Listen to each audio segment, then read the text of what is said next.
চিনি বাদ দিয়ে গুড় বা মধু খাচ্ছ। সো হে এভরিওয়ান, আমি রূপসা। প্রতিদিনের মতন আজও তোমাদের সাথে একটা হেলদি টিপস শেয়ার করতে এসেছি, যে টিপস ফলো করে আমি 3 মাসে আমার 15 কেজি ওয়েট কমিয়েছি।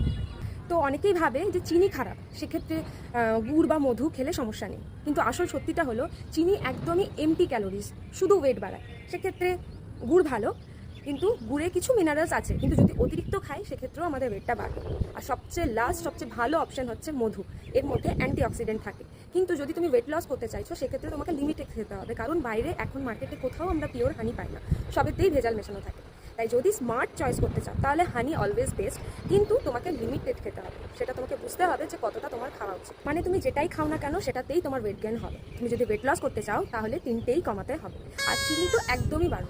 আর এই ধরনের হেলদি টিপস পাওয়ার জন্য আমাকে ফলো করে রাখো। আর এই টিপসটা তোমাদের কেমন লাগলো কমেন্টে জানিয়ে রাখো। বাই।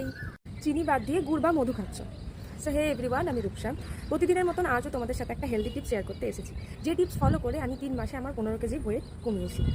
তো অনেকেই ভাবে যে চিনি খারাপ, সেক্ষেত্রে গুড় বা মধু খেলে সমস্যা নেই, কিন্তু আসল সত্যিটা হলো চিনি একদমই এমটি ক্যালোরিজ, শুধু ওয়েট বাড়ায়। সেক্ষেত্রে গুড় ভালো, কিন্তু গুড়ে কিছু মিনারেলস আছে, কিন্তু যদি অতিরিক্ত খাই সেক্ষেত্রেও আমাদের ওয়েটটা বাড়বে।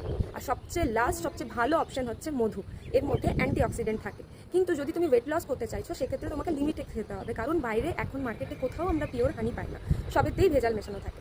তাই যদি স্মার্ট চয়েস করতে চাও তাহলে হানি অলওয়েজ বেস্ট, কিন্তু তোমাকে লিমিটেড খেতে হবে। সেটা তোমাকে বুঝতে হবে যে কতটা তোমার খাওয়া উচিত। মানে তুমি যেটাই খাও না কেন সেটাতেই তোমার ওয়েট গেইন হবে। তুমি যদি ওয়েট লস করতে চাও তাহলে 3টেই কমাতে হবে। আর চিনি তো একদমই বাড়ো।